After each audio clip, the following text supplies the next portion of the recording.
मी परमेश्वर आबासाहेब थोरात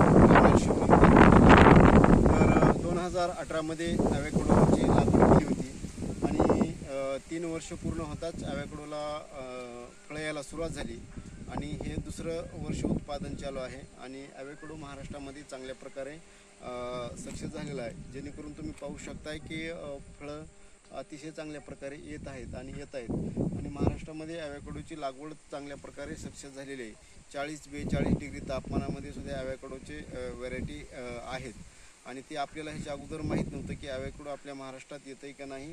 ह्याच्या अगोदर कुणी ट्रायल केलेला नव्हता, त्यासाठी मी 2018 मध्ये ॲव्होकॅडोचं ट्रायल केलेलं आहे आणि बऱ्याच ठिकाणी ॲव्होकॅडो आता उत्पादनाला सुरुवात झालेली आहे।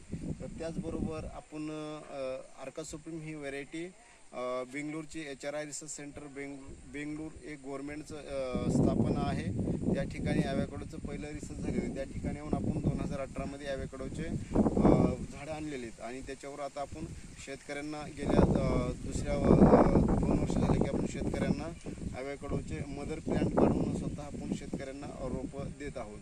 तर ॲव्होकॅडो हे मेट्रो सिटीमध्ये खूप महाग विकल्या जात आहे।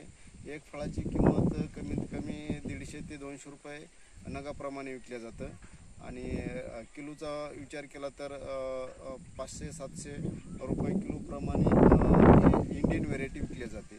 त्याचबरोबर विदेशी व्हरायटी सुद्धा खूप महाग आहेत, त्याच्यामध्ये ऑइल कंटेंटसुद्धा जास्त असल्यामुळे त्यांना रेटसुद्धा मिळतो आहे आणि HRI रिसर्च सेंटर ही व्हरायटी महाराष्ट्रामध्ये 42 डिग्री तापमानामध्ये येणारी ॲव्होकॅडोची व्हरायटी आहे। त्याचबरोबर आपण काही मेक्सिकन व्हरायटीसुद्धा लावलेल्या आहेत, विदेशी व्हरायटीसुद्धा लावलेल्या आहेत, त्याच्यामध्ये हॅश आहे आणि पिंकल्टन आहे।